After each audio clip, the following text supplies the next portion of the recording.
True listening is being. Listening when there is no to, where there is no me and an object to listen to, then listening become being. We have been used to listen to something, to someone, or to listen to our own thoughts, to our own feeling, emotion.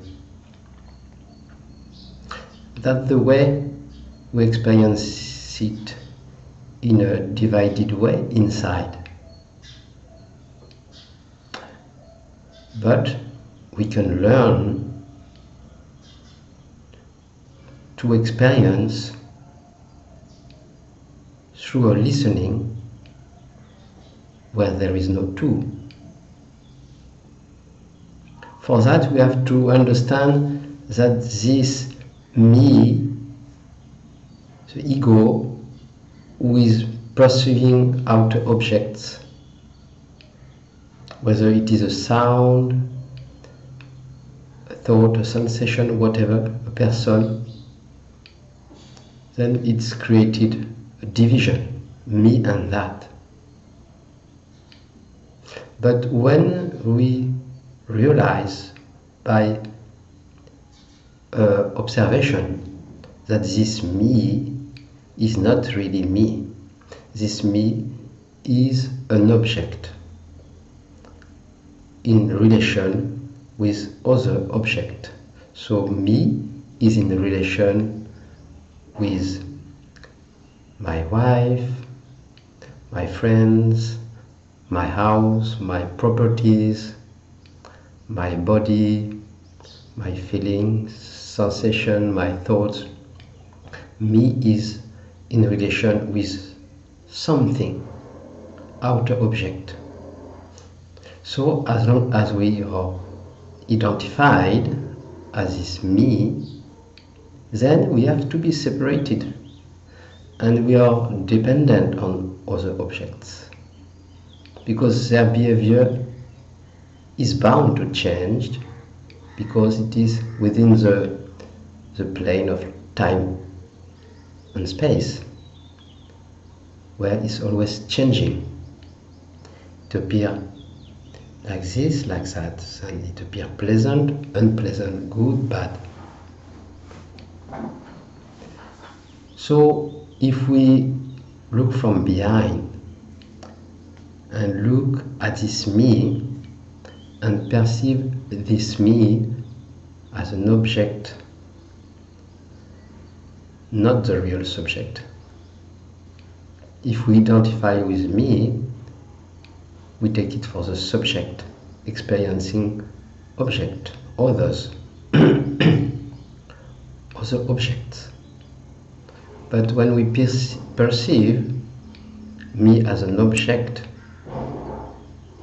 then that which is perceiving is not an object anymore. It is the witness consciousness.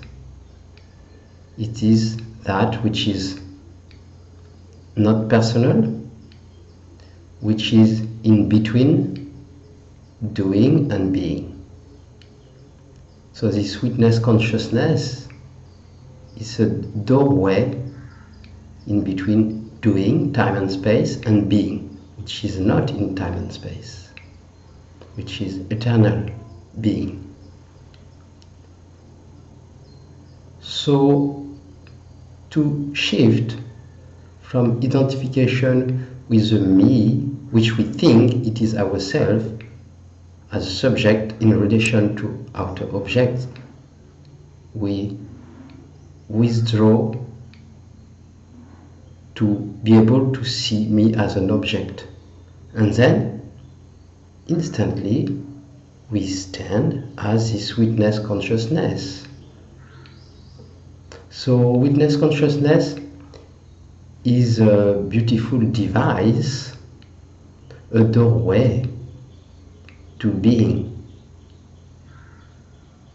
So by watching again and again at this inner mechanism of me and this, me and that, me and other object, and to look at this me as an object, then we realize more and more that we are that witness consciousness, and that witness consciousness will allow all transformation to happen spontaneously, naturally, by itself. We have nothing to do for that as witness consciousness. But witness consciousness or awareness is the greatest tool, if we may say, to allow transformation, inner energies to be released, whatever is not needed to be released from that body-mind system, and that life may be experienced in a much more fluid and natural way. So we can work from the individual level, and we can do so many things, so many healing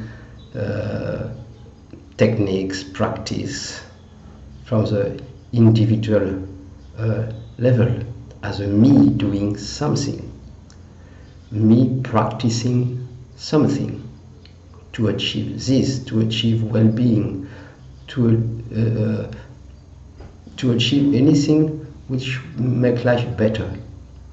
But this will always be bound in the realm of time and space and change, and it will never be stable, because it depends on outer object, because me depend on outer object which are changing.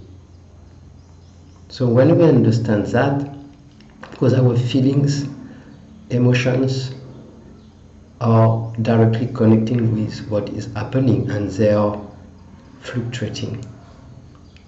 So when we understand that, the essential question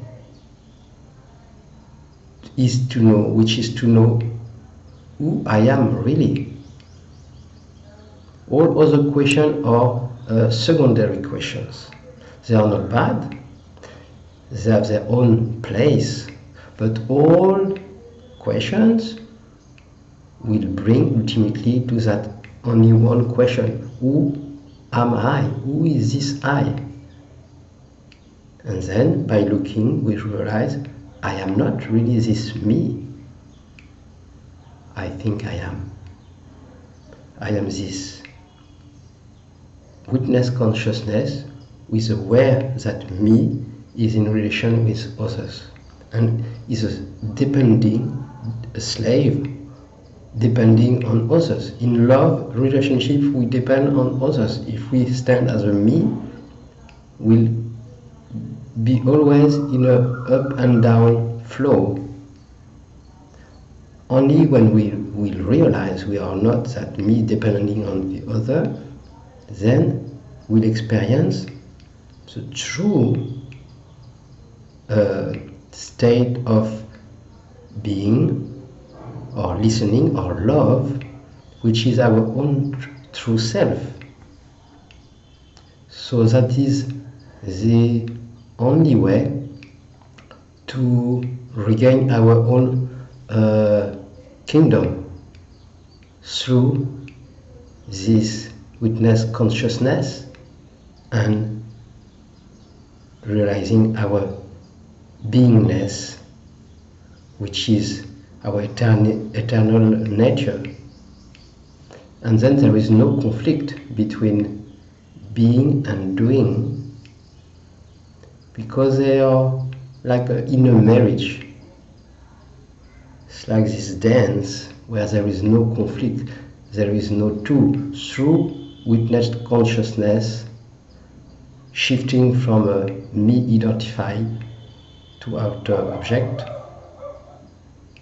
to connected, dependent on others, we will realize that this beauty, love, success, all what has been attracting us outside was a reflection of this inner love, beauty, success, power, fame. All is only a reflection, and we are running after a shadow.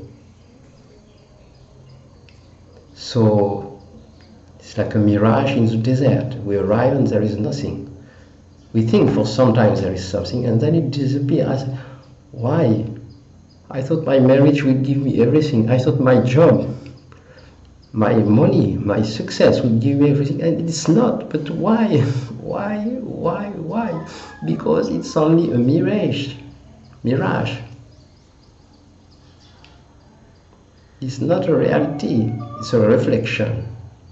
So when we have been seeing that enough, then we become wise enough to come to the real question. Why is it so? And who am I really so? Then we look in the right direction. We look at this I, and our only interest in life is coming to that unique question, who is this I? And the more we look, we see I is not me, this ego. Wow. And when we see this me as an object in relation with other object, then we are out of the box. Because this box of me and that, me and mine, I, me, mine, this box of me and others and object is our slavery, is our misery. Sometimes there is very wonderful experience within that, but it is fluctuating, it's not stable, and we want something which is reliable, stable. And this can be found only by seeing that I am not this me. I am that space, consciousness in which this is seen. So I'm out of the box. And I live life from this consciousness where there is no two. And this is breathing. This is an inner marriage, inner breathing between being and doing. So it's happening. In this being, all is happening. So this can be experienced as a listening, where there is no one who is listening. Listening becomes just a state of being which you can apply in everything in your life. Of course, you can do sitting time or meditation where you just listen to breathing, or you just listen to anything, inner sound, if you practice this kind of meditation, or anything. You first listen to something and then you listen to the listening,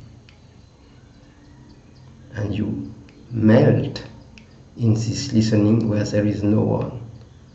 And this, after, when you do that in sitting position or meditation, then you learn to transpose that in every part of your life, and you become that space, that listening where there is no one, where life is happening.